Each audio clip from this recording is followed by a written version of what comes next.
I thought Zach Root did a great job.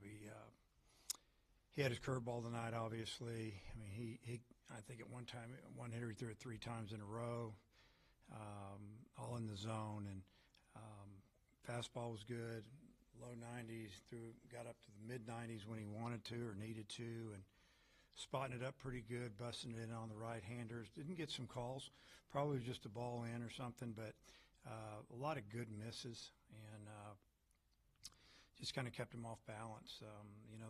They went up there and they were aggressive early. Obviously, they swung at the first pitch of the game.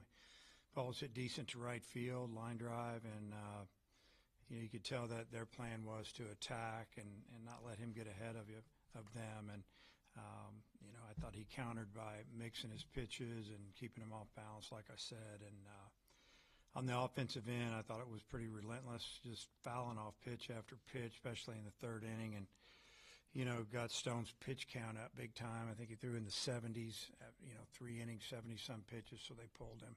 And really good job up and down the lineup. Everybody contributed. I'm not sure I've ever seen this before, where Kozel and Davelin, they were up almost to lead off almost every inning for you guys, and usually they got on base for you. Can you just speak to what they were able to do to set up some of those innings? Yeah, just great job of setting the table, getting on base, scoring runs. I mean, Charles scored 3 runs and Kozel scored 2, and he laid down a perfect and left on left. We call that a drag bunt when you bring it with you. Split those 2 and got us rolling. Those guys have been swinging the bat well, obviously, but up and down the lineup, it's been going pretty good. And it was good to see, Cahillo hit the ball hard a couple of times, and we just need to get Iredale going. We need to get him back rolling.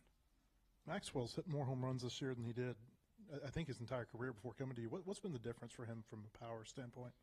He's older and he's stronger, and he's just more mature, and he's a good hitter. And he put on probably, I'd say, 15 pounds since he's been here, 10 or 15 pounds of good weight, strength, and I guess that's what I would say. Just older and stronger.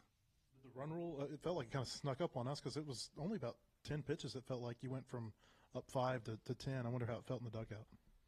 Yeah, I mean, obviously we knew that we felt that he had taken some really good swings and just missed a ball or 2 today. And when we had 3 on or 2 on, and obviously we needed 3 more runs to get to 12. Thought there was a possibility, and so really didn't think about it until his at bat.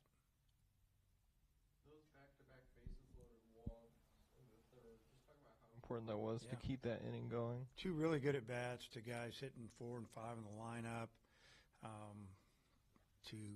They just guys that can hurt you, and I just think Stone was trying to obviously get one of them to roll over into a double play, and he was pitching away a little bit, and didn't want to give up the real big inning with a big swing, and our guys fought him a little bit and ended up drawing a walk. It was a really good job.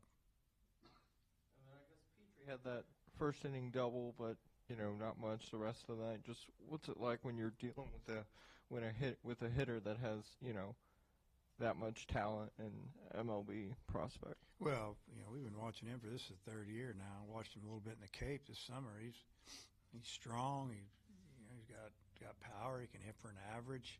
He's a tough out, and the key is keeping people off the bases in front of him. And I thought Zach did a good job with that, and he just was able to attack more and threw a couple of nice change-ups, got a fly ball and a pop-up, and just really good job.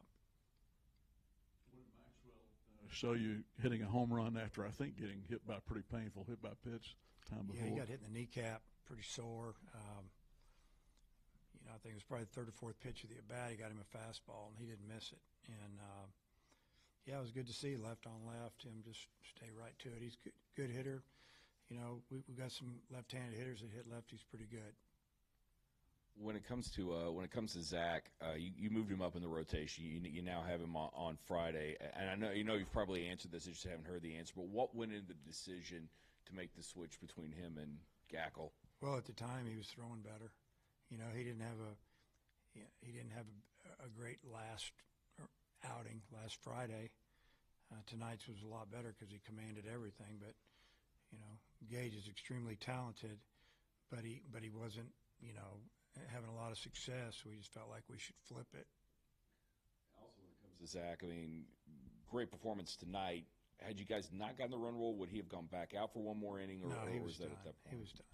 Yeah, we were done with that. Was going to be it. Justin Thomas gave you a couple of hard hit balls from the 9-hole. Did you see anything beforehand that maybe gave you an indication he would have that kind of night? You know, I mean, he hits left-handed pitching pretty good. Plays great defense. He's one of our best base runners. He brings a lot to the table. It was really great to see him hit.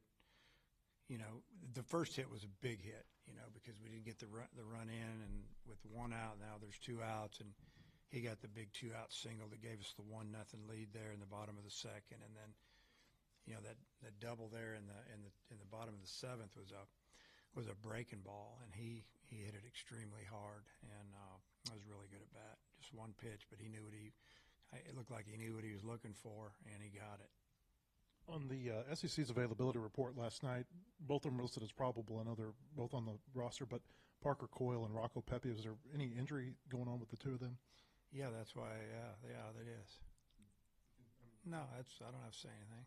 Okay. Yeah, probable. That means watch out. Here they come. Are you pleased with what you've seen? I mean, it seems like beginning with that second game at Ole Miss, your offense has been really dynamic. I mean, how pleased have you been with what you've seen the last 5 games? I mean, double-digit hits, a lot of clutch hits, and probably more than anything, they just not giving up too many at-bats. You know what I mean by that? They're staying off of borderline pitches early in the count, fouling off pitches, getting pitchers' pitch counts up, and it's been it's what we hoped for, honestly, that we could put these guys together, and it took a while maybe to put together an order. You could flip a guy here and there, but just to watch these guys do their thing, and I feel like they've bought into everything that Coach Thompson and Coach Warnison are, talking with them about every day, and I think they listen when, we've got a game plan or a report on some of these pitchers we're facing, and then they take it to the game. And the other thing is they just have fun, man. They like playing baseball. I was going to add, I think Dablon is something like 24 of the last 45. He's got some walks and stuff in there. Did the light bulb come on? I mean, what went into all that? Well, the light bulb was already on. Maybe it's brighter now than it was, but it was pretty bright all fall. Got off to a slow start, Sometimes that's just the way it works. But really good hitter, good plate disciplined, can go the other way. I mean, you think about how many hits he's got opposite field the last 5 or 6 games, it's probably 80%. And a couple that are on the pull side landed outside the fence. So that's a good hitter. Hey, Coach, we'll see you tomorrow. Okay.